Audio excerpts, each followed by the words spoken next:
whole lot. We don't really pay attention. Florida's kind of been down the last couple of years. They're not a prominent program. We're not paying a ton of attention to him. He only started about 14 games in college. Didn't throw the ball much in those games. He was more of a running quarterback. They had a really strong run game. Wasn't asked to really carry them, throw the ball a lot, so he doesn't have a ton of reps. Yet he is just shooting up the draft board, right? You mentioned Zach Wilson. His pro day made a lot of great throws in shorts, right? In shorts with no pads, no defense, right? Anthony Richardson doing a lot of really impressive stuff in shorts at the combine. Like they're all really good athletes. That's why they're at the NFL combine. Like that's why they were Division I athletes. That's why they're at the NFL combine. They're all going to look good in the broad jump, the vertical jump, your 20-yard shuttle, your 40 time. Right? Like, yeah, you should. You should. You prepare for it for months and months and months and months on end. You know exactly the drills you're doing for months. As somebody who can train, who does train athletes, I can tell you right now, if you gave me 4 months with somebody and I knew exactly what they were getting tested on, I will tell you right now, that'd be the best they'll ever perform on those. Like they would be peak ready to go for those.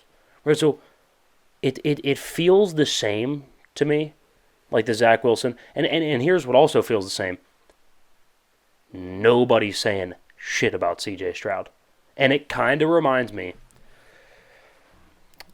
of the Joe Burrow Tua draft. Right? Okay. Everybody was talking about Burrow. Burrow's the clear-cut number one, right? I think everyone kind of views Bryce Young as the clear-cut QB1 of this draft. And then they were talking about Tua. A little bit small, a little bit of a risk, right? Like, oh, it's weird. Like, Will Levis, a little bit of a risk. Is he going to be the guy? Anthony Richardson, big risk. They're getting a lot of talk. I'm not hearing anything from CJ Stroud. I didn't hear anything about Justin Herbert. Not a thing. And if you did hear something, it was mostly criticism instead of hype. It was. He was too robotic. He doesn't run the ball enough. He's not quick enough. He can't make off-schedule throws. That's interesting. And it's weird because we saw another similarity between Stroud and Herbert. I'm not saying that I don't see a ton of similarity with their game itself, but with the trajectory that they're on, right? Again, we talked about how CJ Stroud was mostly a pocket guy, really good from the pocket. And we're like, yeah, we'd like to see him move a little bit more. Same thing with Herbert, right? Big guy, could probably get outside the pocket and move, but he doesn't a ton. And then the last game of their careers, the Rose Bowl against Wisconsin for Herbert, and the, what was that, the Sugar Bowl maybe?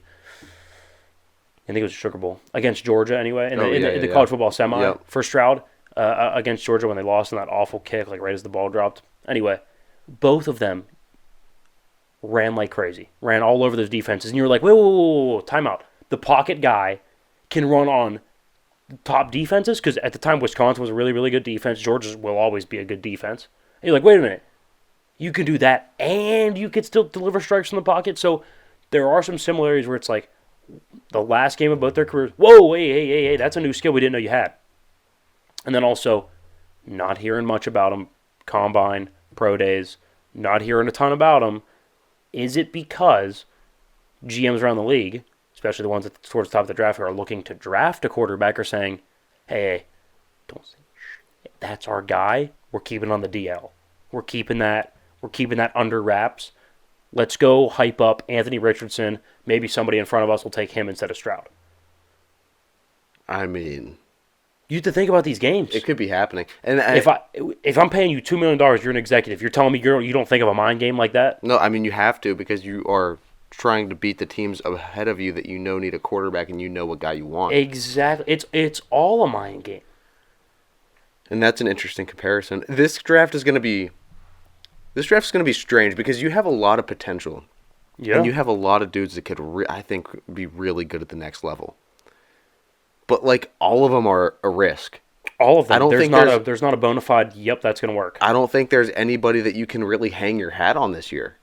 Is there? I mean, As of right now, I don't see one. I feel like there's probably going to be one we look back and we go, well, I mean, yeah, how did we not get that? Like a Herbert, right? And we liked Herbert, but we were like, a little bit of a risk, right? We're not sure. absolutely a risk. And I feel like this draft and the last draft, I mean, Kenny Pickett, Malik Willis, I mean, Desmond like, Ridder. it's not like you Matt had Corral. it's not like you had a ton of confidence in any of those quarterbacks. Yeah. I just think it's strange because you go from a draft with like a Trevor Lawrence, And you're Yeah, like, Trevor okay, Lawrence. like you know he's gonna work. At some point, he has to work. Yeah, and then Mac Jones was in that one. You're Yep. like, well, he's pretty NFL ready. He won't be bad. Like you'll know he'll be pretty good. Yeah. Nothing special, but he'll be top 20 quarterback right off the rip, which he was. I think this is one of the most talented, most potential-filled drafts that has the biggest 100%. risk factor. 100%. It has the biggest risk factor. They're either going to Yeah. hit and become a Hall of Fame quarterback, or they are going to absolutely bust, and you I are not agree. going to you won't get anything from them. Nothing. I agree. I feel like they all they all have their own risks. Like Bryce Young, that's why I lean towards Stroud because I feel like he's got the least amount of like things I can nitpick. Like Bryce Young, too small, probably going to get banged up. Already got banged up at Alabama. Yeah. Will Levis, well, I don't know. Anytime he plays a team above 500 in college, he sucks. Forgets how to play quarterback. Like point blank, completion percentage down the drain, yards per attempt down the drain, touchdowns down the drain, interceptions up. Like every time he plays a winning team or a good defense. I mean, hell, Kentucky's defense held Georgia like 16 points this season, And they put up what? Like and they 6? 3, Yeah. 16-3. So I mean, like, and then Richardson, same way, not super productive. Didn't throw a ton in college. Seems really, really rough. Makes like screens look hard, right? Like a lot of Zach Wilson, where it's like, God, like, why is that 3-yard out difficult? It shouldn't be difficult as a first-round quarterback. No. Stroud checks more boxes and doesn't have as many things I can nitpick. It's interesting. The sleeper of the draft. Could it be C.J. Stroud? Is C.J. Stroud my number 1 quarterback? He might be. Is he? I think he is. I Hey, don't know. that I don't know. that scarlet and silver, you know, it will make you feel away. I don't know. Who knows? Who knows? Um, That's you- all we got. Yeah, that's all we have for this